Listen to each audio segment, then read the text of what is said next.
Okay, so now I'm just going to talk a bit about this Working Daughter book. Not so much a book review as sharing some of the contents and quotes that I really liked about it. Now, when I started searching for this book, it was because at work, I was finally kind of starting to get some relevant skills and experience. And I'm early on in my career. I'm the most junior person on my team, and I'm trying to work myself up and build my skills. And as a junior, you're doing a lot of um, non-value add work, if we put it diplomatically, and so you're trying to get experience and get skills. And I've been waiting for a while, and I finally was getting some relevant work experience, and that was when my dad got sick. And post him post even when his situation started stabilizing, I had my parents kind of had expectations that I would take a whole month off work and everything like that, and they never really asked, like I kind of didn't want to take time off work at that point in time. It was fine if it was just but as life goes, sometimes everything just comes all at once. But that was why I was looking for this, something like this. I was typing working plus daughter plus, anyway, this book came about. And I think the book cover is shocking. It looks very old, it's bland, it's boring, but I actually really enjoyed it. I felt like it had a good amount of sentiment, a good amount of emotion, but it wasn't overly sad and depressing. Rather, it's a bit more like practical, and it describes emotions and situations and ways to deal with them in a very in a very kind of matter of fact tone in some ways, I think, which is what I actually enjoyed about it. So if we go straight into, so this is a contents page. Yep. So if we go to the first quote that I was enjoying, location 218. Now, I think this quote here in particular spoke to me. So like typical caregiving tasks range from helping with meals and dressing or bathing, blah blah blah. In addition to helping with these daily living tasks, more than 50% of family caregivers are increasingly performing medical and nursing tasks such as injections, blah, blah, blah. These unpaid caregivers are thrust into roles that require medical, legal, and financial knowledge with very little, if any, training. And as a result, find these tasks difficult to carry out. They need to navigate insurance policies, housing authorities, community resources, blah blah blah. And there's just um yeah, so this is just a preview. I think it really captures the situation pretty well. There are just so many tiny little tasks that you have to do, right? Like filling out a form and all the paperwork, and like figuring how, for instance, we're in Australia right now, how uh public hospitals work, or how the aged care system work, or how welfare payments work. Like it it is in addition to all these additional new things, like what medication, when do you have to see the doctors. There's just a lot of little things, and I think this describes it pretty well. For the first up, um 348.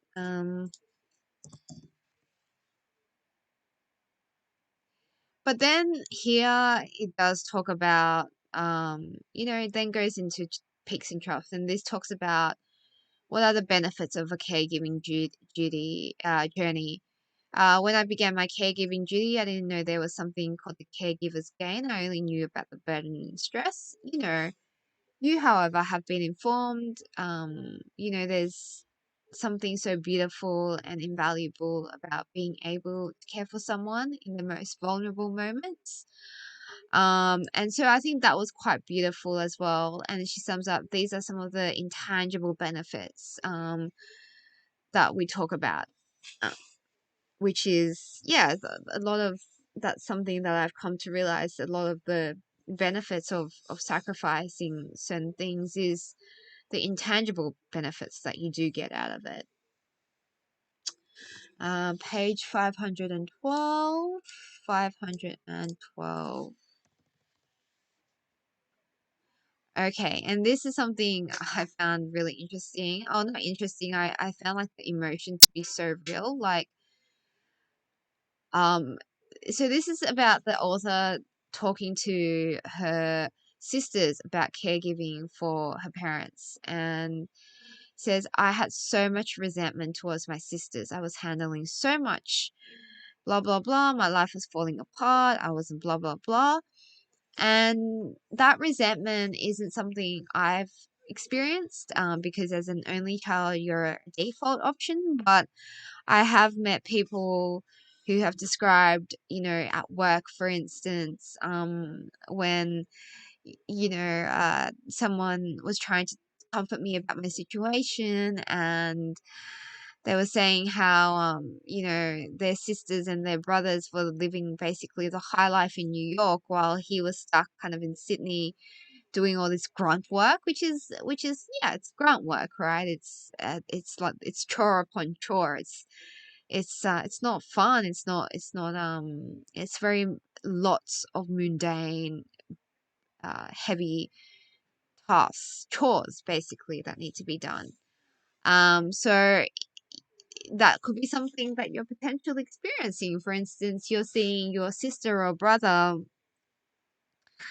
you know, get a fantastic opportunity overseas in New York or London or like Singapore or whatever, some very high speed, um, high intensity workplace where a lot is happening, and you might be seeing like photos and everything, but then you think about you and you're stuck at home doing, the very boring, unexciting things. And yeah, I can see that as a sister or brother, you would feel resentment. So yeah, so see, like that's why I like about this kind of book, because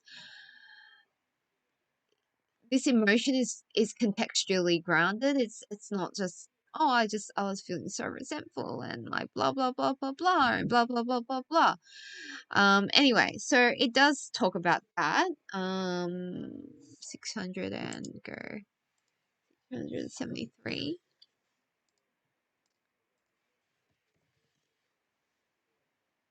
Okay, and this is a situation that really, really speaks to me. Like when you're trying to like support your parents, they always have to do things a particular specific way. And that actually is sometimes very inconvenient. So the author says, when my mother stopped driving, I felt like I should take her grocery shopping every weekend. I felt like that was what my relatives thought a good daughter would do. I worked all week and only had 48 brief hours each weekend to rest, spend time with my husband and children. And goodness, I don't have husband and children that I need to cater to. Run my own errands, live my life. But because I listened to the shoulds in my head, I drove 3 hours round trip every weekend to take my mother to the grocery store. The trip to the store took forever. My mother used a walker by that time, and I always rushed home as soon as the groceries were pushed away, and I was cranky.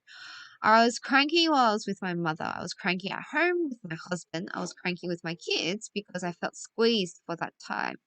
Nobody won. And then one day it just clicked. I wanted to get groceries for my mother. I did not want to take her to the store.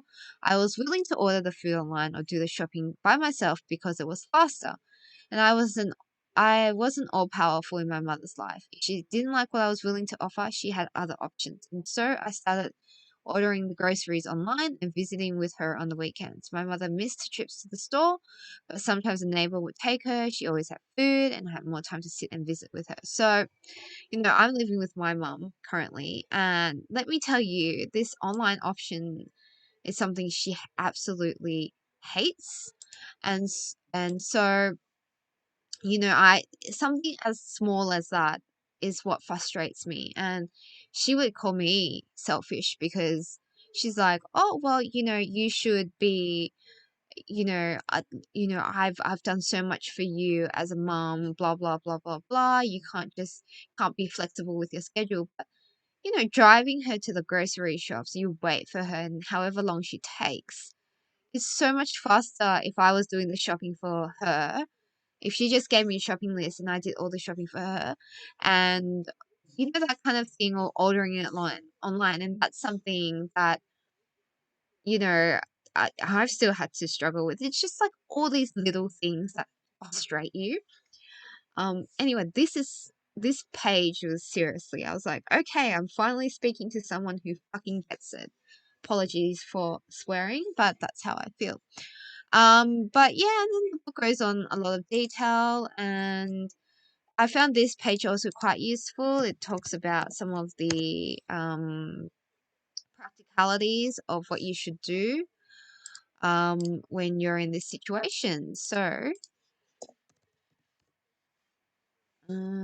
okay.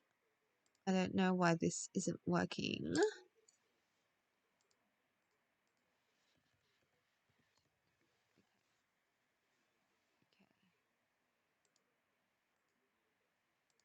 Okay, so this is the part where she talks about very practical steps, and this is something I really enjoy about the book.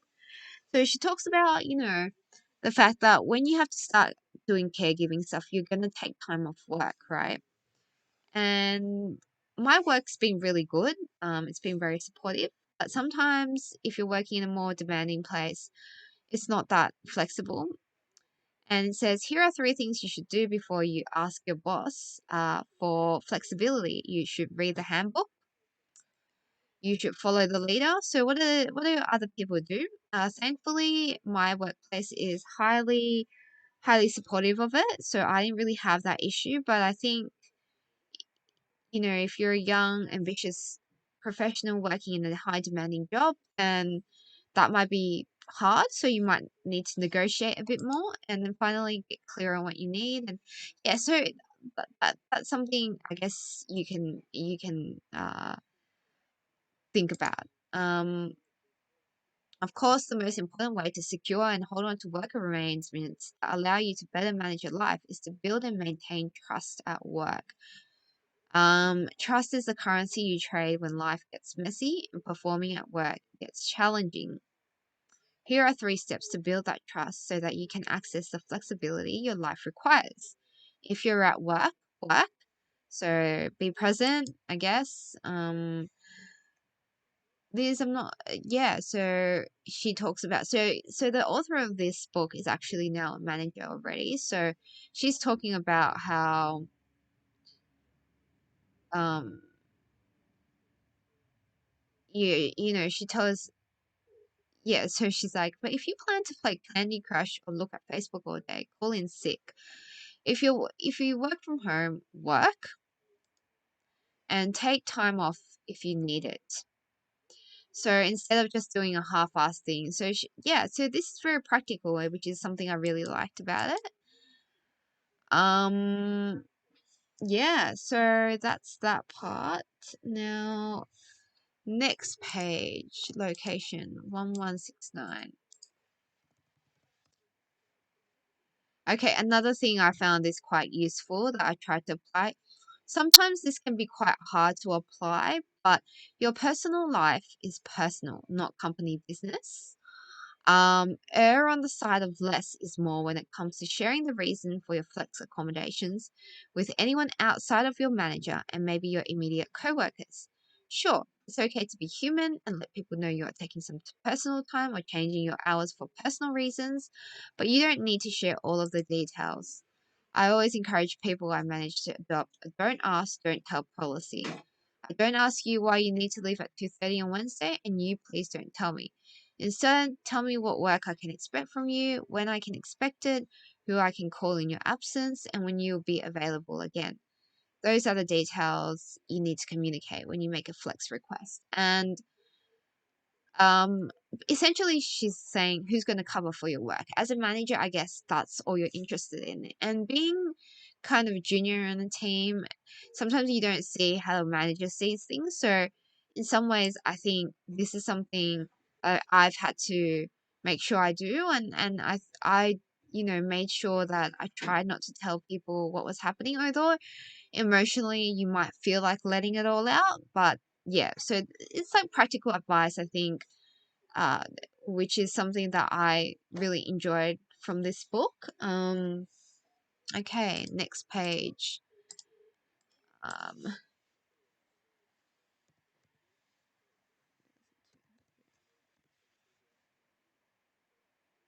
okay, so this is something that really speaks to me. um, so then she starts talking about, how there, in terms of statistics wise, there's a lot of people who are doing caregiving duties, and um, you know, the financial impacts it has on you. And I think being a junior person or being someone who wants to build a successful career, this kind of paragraph really, these two paragraphs kind of really speak to me. Um, Far more impactful than how caregiving makes us feel at work are the financial ramifications working dwellers suffer as a result of family responsibilities. The estimated 324K they lose over their lifetime due to caregiving. For the majority of caregivers, women in their late 40s, this is a time earning potential starts to wane. And by 50, the job prospects drop off significantly. So it's not a good time to slow down at work. And we can't forget the growing ranks of young caregivers either. AARP reports that more than 10 million millennials between the ages of 20 and 30 are caring for an aging or ill parent or family member. This is a critical time for women to build their professional reputation and advance their career goals. Now, that is something that, again, is a recurring theme, and is something that really speaks to me. And the author of this book has now subsequently made a podcast, and I've what really spoke to me was, I myself am aging and I'm not getting any younger, but I'm still pretty young, relatively, not compared to like 20-year-olds, but relatively. And so yeah, you're a millennial caregiver, and while 40 and 50 something year olds women experience, I guess, or men, you experience your career slowing down, you experience things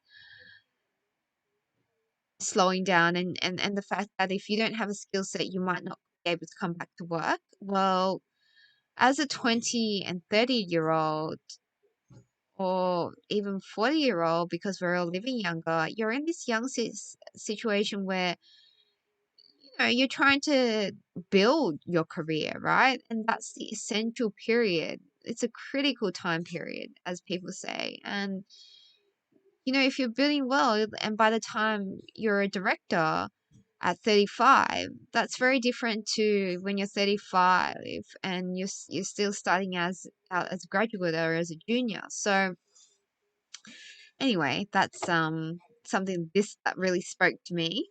And is definitely an additional challenge on top of many other challenges. So, for instance, if you're a woman, you have to think about, having kids, right? And that's annoying. Okay, so next,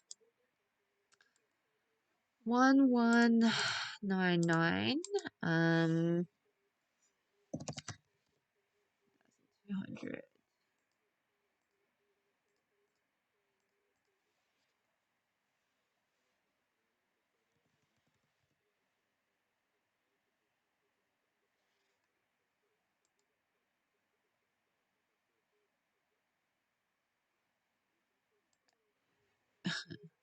Okay. Okay, and this 1216 to 14, this talks about how she has your annual performance review, as you do all week. and productivity and all this stuff. So yeah, so this is something also quite interesting to work out, and um why working daughters make great employees. um yeah, so anyway, again, it's quite grounded in detail, which is something I really enjoyed. um so this part is, yeah, and also, okay, for instance, again, we need to better elder care, uh, blah, blah, blah. And this is something, if you're feeling undervalued at work, take a few minutes in the morning to remind yourself of your worth.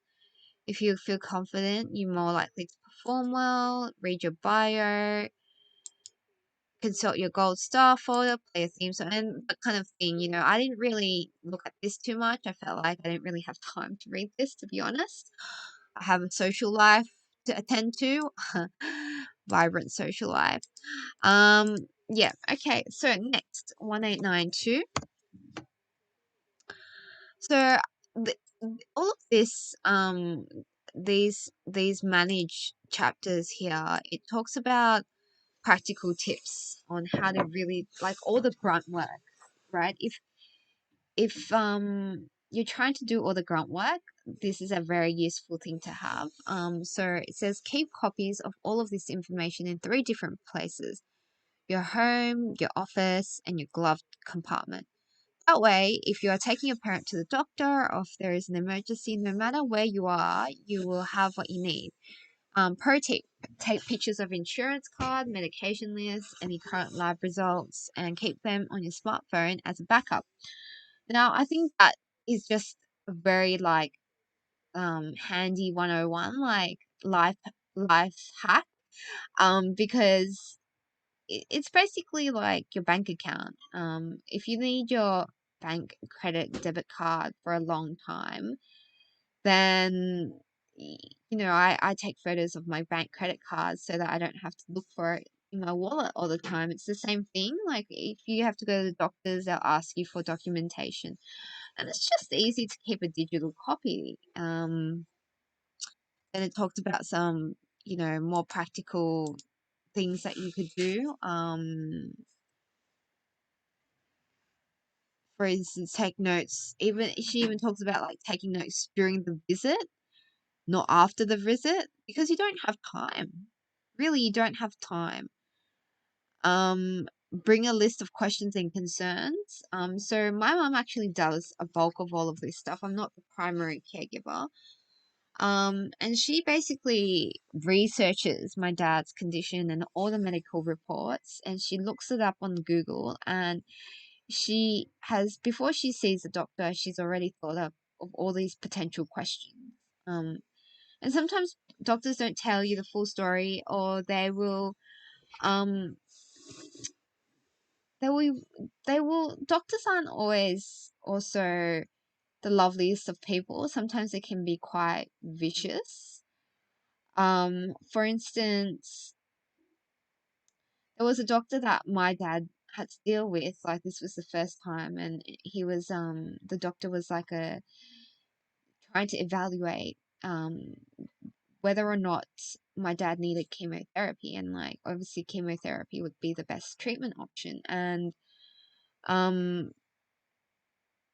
basically the doctor was saying, the woman was saying, no, we don't have, we don't. My mom was asking about, because in China there is, you can inject certain nutrients into the bloodstream, and because my dad couldn't eat at that time, like, he had absolutely zero appetite, the doctor was like, oh, well, you can take steroids, and um basically we don't. And then the doctor's intern was kind of just like, oh, um you can just, your dad's condition. And she was kind of like insinuating that the doctor who had performed the surgery on my dad hadn't performed the surgery properly.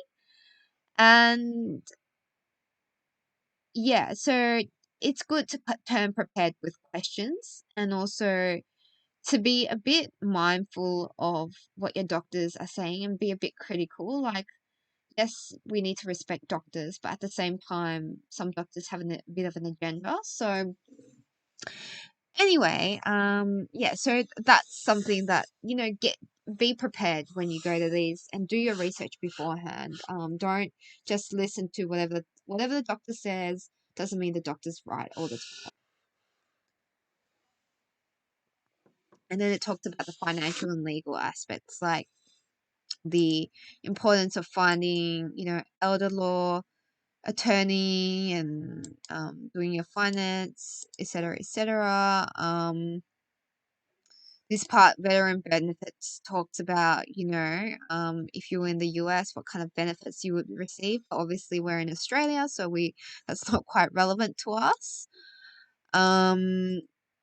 Okay, then next, 22K3. Okay, and this is just, um, yeah, this is just, um, some more like big picture stuff.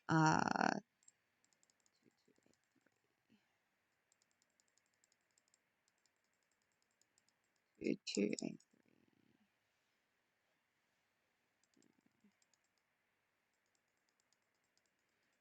Jeez. Anyway, okay, cool. Yeah, so so these are just some of the the the excerpts of the book, and the book in general, I think, is just a very good book. It's very detailed.